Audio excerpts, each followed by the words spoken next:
Magandang umaga po sa ating lahat. Ang ating pong teksto sa umagang ito ay matatagpuan sa Luke chapter 14 verses 25 to 26. At ganito po ang sinasabi, sumama kay Jesus ang napakaraming tao. Humarap siya sa kanila at kanyang sinabi, hindi maaaring maging alagad ko ang sino mang umiibig sa kanyang ama at ina, asawa at mga anak, mga kapatid at maging sa sarili niyang buhay ng higit sa akin. Pagpalain po tayo sa pagkarinig ng kanyang mga salita. Muli po, magandang umaga. Sa ibang salin po o version sa Biblia, ang sabi po, sino mang lumalapit sa akin ay hindi napupuot sa kanyang ama't ina, sa kanyang asawa at mga anak, sa kanyang mga kapatid, maging sa kanyang sariling buhay ay hindi maaaring maging alagad ko. Kung ito pong version na ito ang gagamitin natin ay talaga namang mapapaisip ka. Mapapaisip tayo sapagkat mahihirapan tayong unawain ang tunay na kahulugan ng mga salitang ito. Ngunit ang sabi, hindi naman daw po ito tungkol sa literal na paglayo o pagkapuot sa mga mahal natin sa buhay, kundi ito daw po ay tungkol sa pagkakaroon natin ng tamang priority sa ating buhay. O di kaya dapat clear at alam natin kung sino ang priority natin sa ating buhay. At sa ating paglalakbay sa buhay na ito, madalas nating nakikita na ang mga bagay na importante sa atin ay nababago o nagbabago. Ngunit ang pagmamahal o ang love natin sa Diyos ay dapat hindi nagbabago at dapat laging nangingibabaw ito. Hindi po ibig sabihin nito na iiwan o itatakwil natin ang ating mga mahal sa buhay o tayo'y mag-isa na lamang.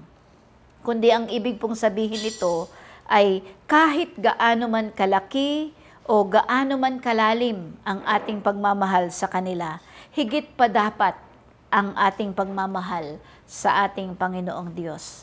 Kaya nga ba't tinatawag tayong mga alagad ni Kristo? Kasi nga, tayo'y may natatanging misyon sa buhay at yan ay ang ipalaganap ang pag-ibig at ang kaharian ng ating Panginoong Diyos. At upang maisakatuparan natin ito, kailangan nating ilagay ang Diyos sa sentro ng ating buhay, na siya ang maging priority natin, na siya dapat ang number one sa ating buhay.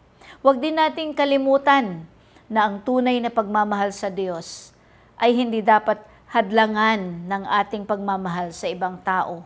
Sa halip, ito'y magsisilbing gabay natin upang mahalin natin sila ng tama o sa paraang naaayon sa kalooban ng Diyos. At higit sa lahat, naway maalala natin lagi na ang ating buhay ay hindi lamang para sa ating mga sarili o sa ating mga mahal sa buhay, kundi higit sa lahat, ito ay para sa mas mataas at mas mahalagang layunin.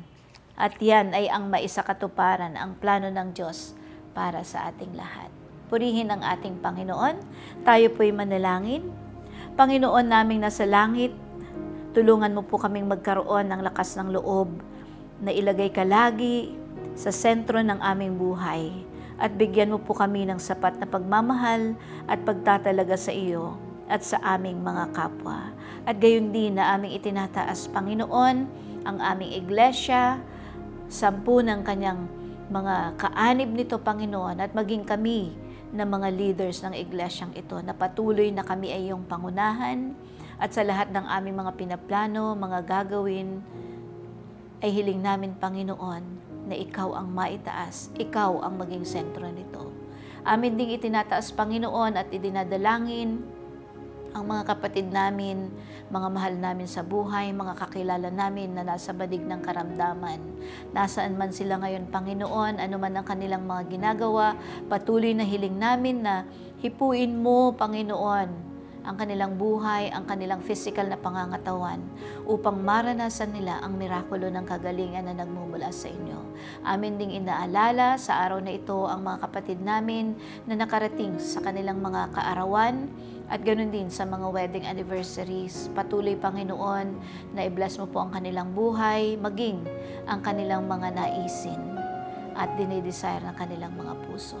Maraming salamat, Panginoon, at aming ipinagkakatiwala sa inyo ang buong maghapon na ito. Patuloy na pangunahan mo kami at patuloy na ikaw, Panginoon, ang maitaas sa lahat ng aming gagawin.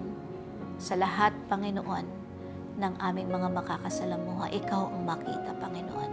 Maraming salamat, Panginoon, at patuloy naming hiling na kami iyong patawarin sa lahat ng aming mga nagawang pagkukulang at pagkakasala sa aming kapwa at higit sa lahat sa inyo.